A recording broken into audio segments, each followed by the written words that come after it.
بسم اللہ الرحمن الرحیم۔ میرا نام نور ہے۔ میں 3 بھائیوں کی اکلوتی بہن ہوں، سب سے چھوٹی۔ ہم چاروں اپنے والدین کے ساتھ رہتے تھے۔ میرے بڑے بھائی کی شادی کے لیے لڑکی ڈھونڈی جا رہی تھی اور پھر ایک دن وہ وقت آ ہی گیا جب ہم سب نے بھائی کی انگیجمنٹ کرنے جانا تھا۔ میں بہت خوش تھی کہ ہم وہاں جا رہے ہیں اور جلد ہی بھائی کی شادی ہو جائے گی اور بھابھی آ جائے گی۔ مگر افسوس کہ میں یہ نہ جانتی تھی کہ یہ شادی ہماری زندگی میں کتنا بڑا زلزلہ لانے والی ہے۔ ہم سب ہال میں پہنچے اور ہم سب نے مل کر بھائی کی انگیجمنٹ انجوائے بھی کی۔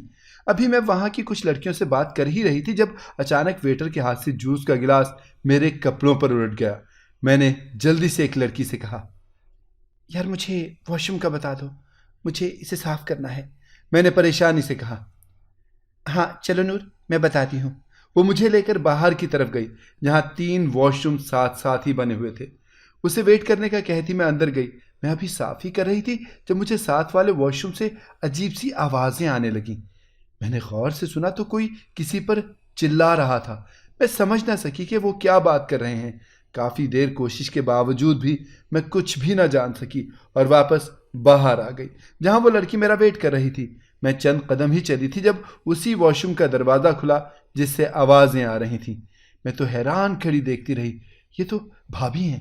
میرے ذہن میں ایک دم یہ بات آئی۔ میں نے انہیں اپنے پاس آتا دیکھ کر نظروں کا زاویہ بدلا۔ وہ جیسے ہی میرے پاس سے گزری مجھے لگا جیسے وہ غصے میں ہے۔ پہلے تو میں کھڑی سوچتی رہی کہ یہ ایسے کس سے بات کر رہی تھی اور اتنے غصے میں کیوں ہیں، مگر پھر جلد ہی خود کو کمپوز کرتی ہال کے اندر چلی گئی۔ منگنی کے بعد کچھ دیر تک کھانا لگ چکا تھا۔ ہم سب نے کھانا کھایا مگر مجھ سے کچھ بھی نہیں کھایا جا رہا تھا، بس گھر والوں کو دکھانے کے لیے کھا رہی تھی۔ میری نظر بار بار بھابھی پر تھی جو کسی کو اپنے پاس آتا دیکھ کر مسکرانے لگتی، ورنہ وہی اسپاٹ چہرہ۔ مجھے بار بار یہی خیال آتا رہا کہ وہ ناخوش کیوں ہیں۔ اسی سب میں وقت گزر گیا اور ہم وہاں سے واپس آ گئے۔ کافی دن تک یہی بات میرے ذہن میں چلتی رہی کہ آخر کیوں وہ ناخوش تھیں۔ دن ہفتوں میں، ہفتے مہینوں میں کب بدلے پتہ ہی نہ چلا، اور وہ دن بھی آ گیا جب میرے بھائی کے ساتھ حوریہ بھابھی ہمارے گھر رخصت ہو کر آ گئیں۔ سب کی خوشی کا ٹھکانہ نہیں تھا۔ اس سب میں اگر کوئی ناخوش تھا تو صرف حوریہ بھابھی۔ وہ نارمل لہجے اور چہرے کے ساتھ بیٹھی تھی۔ میں نے امی سے کہا، امی بھابھی خوش نہیں لگ رہی۔ امی کے پاس جاتی سرگوشی میں کہا میں نے کہ کہیں کوئی اور نہ سن لے۔ امی نے پہلے بھابھی کو پھر مجھے دیکھا۔ اچھی خاصی تو خوش ہے، اور تمہیں کیا چاہیے؟ امی نے گھوری سے نوازتے ہوئے کہا، مگر مجھے تسلی نہیں ہو رہی تھی کیونکہ وہ رخصتی کے وقت بھی روئی نہیں تھی اور اب بھی ایسے ہی بیٹھی ہوئی تھی۔ کچھ دیر رسم کرنے کے بعد امی نے کہا، نور بھابھی کو کمرے میں چھوڑ دو۔ میں نے جی اچھا کہتے ہوئے بھابھی کو اٹھنے کا کہا تو مجھے غصے سے دیکھنے لگی۔ چلو۔ کچھ ہی لمحوں میں وہ آگے آگے اور میں پیچھے پیچھے چل رہی تھی۔ وہ اتنا تیز چل رہی تھی جیسے بھاگ رہی ہو، اور مجھے سچ میں بھاگنا پڑ رہا تھا۔ ان کے یوں چلنے پر کمرہ آتے ہی میں نے گھٹنوں کے اوپر ہاتھ رکھے اور جھک کر اپنی سانس بحال کی۔ مجھے یوں دیکھ کر وہ مسکرانے لگی۔ ابھی سے تھک گئی نور، ابھی تو شروعات ہے، انہوں نے طنزیہ کہا تو میں انہیں دیکھنے لگی۔ وہ کیا کہہ رہی تھی مجھے سمجھ نہیں آئی۔ میں نے جلدی سے سیدھے ہو کر دروازہ کھولا تو وہ جھٹ سے اندر داخل ہو گئی۔ ابھی میں اندر جاتی تو وہ میرے منہ پر ہی دروازہ بند کر چکی تھی۔ میں کافی دیر دروازے کو دیکھنے کے بعد اداسی سے اپنے کمرے میں چلی گئی۔ اگلی صبح میری آنکھ امی کی آواز پر کھلی، اٹھ جاؤ نور، صبح کے 8 بج چکے ہیں۔ مجھے کہتی وہ پردے ہٹانے لگی۔ میں بھی اٹھ گئی، جانتی تھی کہ اگر نہ اٹھی تو برا ہوگا۔ امی کے ساتھ ہی ناشتہ بنایا اور ٹیبل پر لگانے لگی۔ اتنے بھائی اور بھابھی بھی آ گئے۔ میں نے نہایت خوشی سے بھابھی کی طرف قدم بڑھائے مگر وہ نہایت ہی آرام سے مجھے روک چکی تھی۔ میری آنکھوں میں آنسو آ گئے ان کی بے رخی پر۔ میں نے جلدی سے نمی صاف کی کہ کہیں اگر کسی اور نے دیکھ لیا تو صبح صبح ہی تماشا لگ جائے گا۔ بھابھی کا رویہ بالکل ایسے تھا مانو وہ صدیوں سے ہم سب کے ساتھ رہ رہی ہو۔ سب کے ساتھ ہنس ہنس کر باتیں کرنا مجھے کھٹکنے لگا تھا، اور سب سے بری بات جو مجھے لگی وہ یہ تھی کہ وہ مجھے دیکھ کر غصے ہو جاتی تھی۔ کچھ دن یوں ہی گزر گئے۔ ان کا میرے ساتھ رویہ سخت رہتا تھا۔ ایک دن میں بیٹھی پڑھائی کر رہی تھی جب وہ میرے پاس آتی بولی، نور مجھے اپنا ڈریس سیل کرنا ہے۔ ان کی بات پر میں نے عجیب نظر سے انہیں دیکھا۔ بھلا انہیں کیا ضرورت تھی ڈریس سیل کرنے کی؟ سب کچھ تو گھر پر ہے اور مالی حالات بھی کافی بہتر ہیں۔ کچھ ایسا نہ تھا جس پر ضرورت پڑے۔ بھائی سے پوچھ لیا؟ میں نے واپس نظر کتابوں پر کرتے ہوئے نارمل لہجے میں پوچھا۔ ہاں پوچھ لیا ہے۔ ان کے جواب پر مجھے حیرت ہوئی۔ پھر اجازت مل گئی؟ میں نے پھر سے پوچھا۔ مجھے یقین تھا کہ بھائی نے انکار ہی کیا ہوگا۔ ہاں مل گئی۔ یہ ڈریس بہت ہیوی ہے، میں نے رکھ بھی لیا تو آؤٹ آف فیشن ہو جائے گا، کسی کے کام کا نہیں رہے گا، اس سے بہتر ہے بیچ دوں۔ انہوں نے تفصیل سے جواب دیا۔ تم میرے ساتھ بازار چلو پلیز۔ ان کے کہنے پر میں نے کتابیں سمیٹ لیں اور تیار ہو کر ان کے ساتھ نکل گئی۔ ہم بازار گئے تو ہم ایک دکان پر گئے جہاں ایک بوڑھا آدمی بیٹھا ہوا تھا۔ ہمیں دیکھتے ہی وہ اٹھ کھڑا ہوا اور بیٹھنے کا کہا، جس پر ہم دونوں بیٹھ گئے۔ جی کہیے، کیا کام ہے؟ کیا خریدنا ہے آپ نے؟ اس نے بیٹھتے ہوئے پوچھا۔ خریدنا نہیں ہے، بیچنا ہے، مجھے میرا شادی کا جوڑا۔ بھابھی کے کہنے پر اس کی آنکھوں میں ایک عجیب سی چمک آئی تھی۔ جی ٹھیک ہے، دکھائیے کیا بیچنا ہے آپ نے؟ وہ خوشی سے بولا تو بھابھی نے ڈریس نکال کر اسے دکھایا اور بھابھی کی مطلوبہ رقم بنا کسی بحث کے ہی وہ دے چکا تھا۔ کتنی عجیب بات تھی کہ اس نے ایک پیسے کی بھی بحث نہ کی اور اتنی آسانی سے ڈریس خرید لیا۔ ہم دونوں وہاں سے دوسری شاپ پر چلے گئے اور وہاں سے کچھ سامان خرید کر گھر آ گئے۔ مجھے وہ آدمی ٹھیک نہیں لگ رہا تھا۔ میں نے سوچا کہ میں بھابھی کا ڈریس اس سے واپس خرید لوں گی، جس کی وجہ سے میں نے بھائی سے کچھ رقم مانگی۔ کیا کرنے ہیں اتنے پیسے؟ بھائی نے مجھ سے پوچھا۔ وہ مجھے چاہیے، میں نے سوچتے ہوئے کہا۔ یہی تو پوچھ رہا ہوں، کہاں ضرورت پڑی اتنے پیسوں کی؟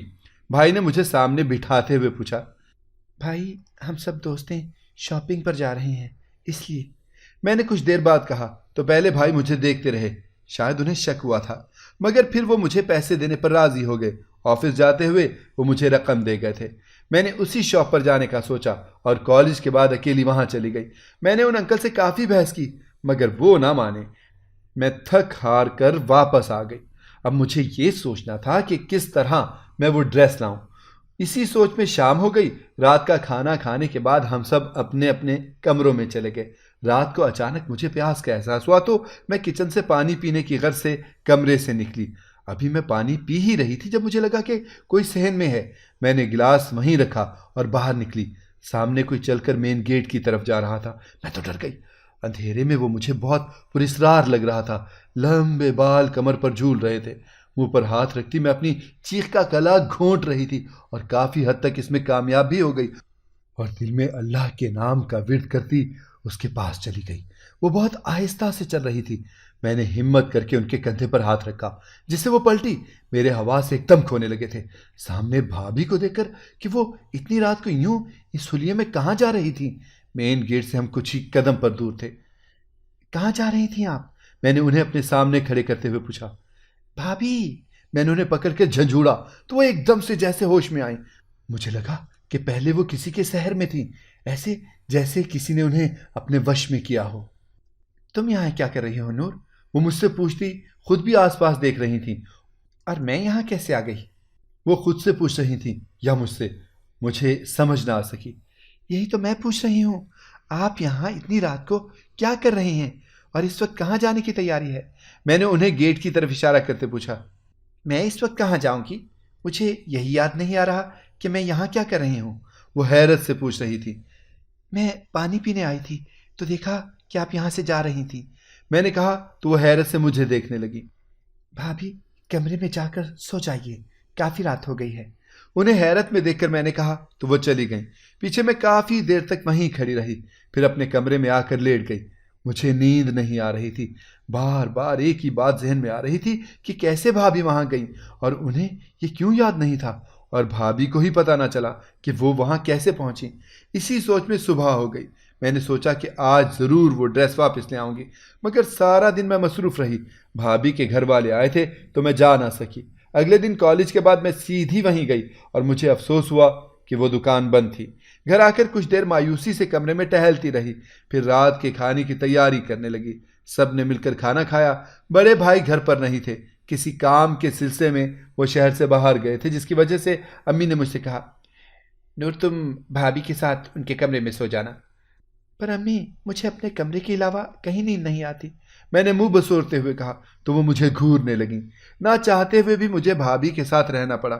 پہلے تو نیند مشکل سے آئی، اور جب آئی تو دروازہ کھلنے کی آواز پر میری آنکھ کھل گئی۔ دروازے کی طرف دیکھا تو مجھے حیرت ہوئی، اور سامنے دیکھ کر میری پوری آنکھیں کھلی رہ گئیں۔ سامنے بھابھی دروازہ کھول کر باہر نکل رہی تھی اور پھر اسی طرح دروازہ بھی بند کر دیا۔ میں جلدی سے اٹھی اور پورے گھر پر نکل کر نظر دوڑائی، مگر مجھے بھابھی کہیں نظر نہ آئی۔ میں وہیں کھڑی سر پر ہاتھ رکھے یہ سوچنے لگی کہ اتنی جلدی وہ کہاں جا سکتی ہیں۔ پھر کچھ سوچ کر میں نے سارے گھر کی تلاشی لی، مگر وہ کہیں نہ تھیں۔ میری نظر ایک دم گیٹ پر پڑی۔ گیٹ کھلا تھا، مگر کیوں؟ مجھے یاد تھا رات کو میں نے خود بند کیا تھا۔ میں وہاں سے باہر نکلی تو مین گیٹ پر نظر پڑی جو بند تھا اور گارڈ جاگ رہا تھا۔ مجھے دیکھ کر اٹھ کھڑا ہوا۔ کچھ چاہیے چھوٹی بی بی؟ اس نے میرے سامنے کھڑے ہوتے ہوئے ادب سے پوچھا۔ گارڈ بابا اپنے نہیں، میں ایسے باہر کے لوگوں سے اپنے گھر کی عزت کا نہیں پوچھ سکتی، وہ بھی اتنی رات کو۔ میں نے سوچتے ہوئے نفی میں سر ہلایا۔ گارڈ میری ہی طرف دیکھ رہا تھا جو میری بات کے پورا ہونے کا انتظار کر رہا تھا۔ میں انہیں انکار کرتی گھر کے اندر داخل ہوئی اور بھائی کے کمرے میں ٹہلنے لگی۔ پہلے سوچا سب کو جگا دوں، مگر پھر سوچا کہ اگر سب نے بھابھی کو غلط کہا اور میرے بھائی کا گھر اجڑ گیا تو یہی سوچتی میں ٹہلتی رہی اور تھک ہار کر بیڈ پر بیٹھ گئی۔ کئی بار باہر جا کر سب کو بتانے کی کوشش کی، مگر میرے ضمیر نے مجھے اس چیز کی اجازت نہ دی۔ یوں بھابھی کو سب کے سامنے مشکوک کرنے کی میں سوچ بھی نہ سکتی تھی۔ ابھی میں سر ہاتھوں میں گرائے بیٹھی ہی تھی جب کمرے کا دروازہ کھلا اور بھابھی اندر داخل ہوئیں۔ وہ سیدھی بیڈ پر جا کر لیٹ گئیں۔ کہاں گئی تھیں آپ؟ میرے سوال کو مکمل نظر انداز کیے وہ لیٹی رہیں۔ آنکھیں کھلی تھیں اور وہ سامنے دیکھ رہی تھیں۔ نہ جانے کیوں مجھے ان سے ڈر لگنے لگا تھا۔ وہ کسی جادو کے زیر اثر کی طرح بالکل خاموش اور سپاٹ۔ میں آگے بڑھی، ان کے چہرے کے سامنے ہاتھ ہلایا۔ بھابھی آپ ٹھیک ہے نا؟ مگر وہ کچھ نہ بولیں۔ میں نے کئی دفعہ یہی عمل کیا مگر وہ ویسی ہی رہیں جیسی تھیں۔ میرے سوال تو جیسے وہ سن ہی نہیں رہی تھیں۔ میں وہاں سے غصے میں اپنے کمرے میں آ گئی اور سوچنے لگی کہ یہ سب ہو کیا رہا ہے۔ بھابھی اتنی رات کو کہاں گئی تھیں اور کیوں؟ کیا وہ کچھ چھپا رہے ہیں؟ نہیں، ایسا کیسے ہو سکتا ہے؟ میں فجر ادا کرتی باہر نکل آئی۔ کمرے میں میرا سانس رک رہا تھا۔ کچن میں آئی تو بھابھی ناشتہ بنا رہی تھیں اور امی ان کی مدد کروا رہی تھیں۔ میں بھی وہیں چلی گئی۔ بھابھی نے مسکرا کر مجھے دیکھا مگر میں مسکرا نہ سکی۔ بار بار یہی خیال آ رہا تھا کہ وہ میرے بھائی کے ساتھ دھوکہ کر رہی ہیں۔ میں نے امی سے کہا کہ وہ ٹیبل پر بیٹھے، ہم ناشتہ لاتے ہیں، اور وہ چلی گئیں۔ ان کے جاتے ہی میں بھابھی کے سامنے کھڑی ہو گئی جس پر وہ مجھے سوالیہ نظروں سے دیکھنے لگیں۔ کیا کر رہی ہیں آپ؟ میرے سوال کرنے پر وہ مجھے حیرت سے دیکھنے لگیں۔ ناشتہ بنا رہی ہوں نور، اور کیا کرنا ہے؟ اس وقت تمہیں کچھ چاہیے؟ انہوں نے مسکراتے ہوئے پوچھا۔ میں اس وقت کی نہیں بلکہ کل رات کی بات کر رہی ہوں۔ کہاں گئی تھیں آپ؟ کہاں ساری رات گزاری ہے آپ نے؟ میرے تلخ لہجے میں پوچھے سوال پر ان کا چہرہ ایک دم غصے سے سرخ ہوا تھا۔ تمہیں پتا بھی ہے تم کیا کہہ رہی ہو؟ وہ اپنا غصہ ضبط کرتی پوچھنے لگیں۔ شیلف پر ان کی پکڑ مضبوط ہوئی تھی، شاید وہ خود کو کنٹرول کر رہی تھی۔ مجھے پتا ہے میں کیا پوچھ رہی ہوں۔ کہاں تھی کل رات آپ؟ کہاں گئی تھی اتنی رات کو؟ اور کس؟ اس سے پہلے کہ میری بات پوری ہوتی ان کا ہاتھ اٹھا اور میرے منہ پر نشان چھوڑ گیا۔ تھپڑ کی آواز پر سب کچن میں اور مجھے منہ پر ہاتھ رکھ کے دیکھ کر بھائی جلدی سے میرے پاس آئے اور مجھے اپنے حصار میں لے لیا۔ آپ کی ہمت کیسے ہوئی نور پر ہاتھ اٹھانے کی؟ سب سے چھوٹا چلاتے ہوئے پوچھ رہا تھا، وہ جو خود منہ پر ہاتھ رکھے رو رہی تھی۔ اس کے چلانے پر سہم کر 2 قدم پیچھے ہوئی۔ امی اور بابا بھی میرے پاس آ گئے۔ تم نے میری بیٹی پر ہاتھ کیوں اٹھایا؟ امی نے غصے سے پوچھا۔ آنٹی، نور مجھ پر بد کرداری کا الزام لگا رہی ہے۔ میں بد کردار نہیں ہوں، وہ روتے ہوئے کہنے لگی۔ ان کی بات پر بھائی نے چونک کر مجھے دیکھا۔ نور، بھابھی کیا کہہ رہی ہیں؟ بھائی نے مجھ سے پوچھا۔ بھائی، میں نے خود رات کو بھابھی کو کمرے سے نکلتے دیکھا تھا اور وہ گھر میں کہیں نہیں تھی۔ میں نے سارے گھر کی تلاشی لی مگر کہیں نہیں تھی، میں نے روتے ہوئے کہا تو وہ شک کی نظر سے بھابھی کو دیکھنے لگے جس پر وہ مسلسل نفی میں سر ہلاتی رہیں اور پھر بھاگ کر کمرے میں بند ہو گئیں۔ اس کے بعد بڑے بھائی کو بھی یہ خبر پہنچ چکی تھی کہ بھابھی نے مجھ پر ہاتھ اٹھایا ہے اور وہ بھی دوپہر تک گھر پہنچ گئے۔ مجھے ڈر لگنے لگا تھا کہ کہیں وہ کچھ غلط نہ کر دیں۔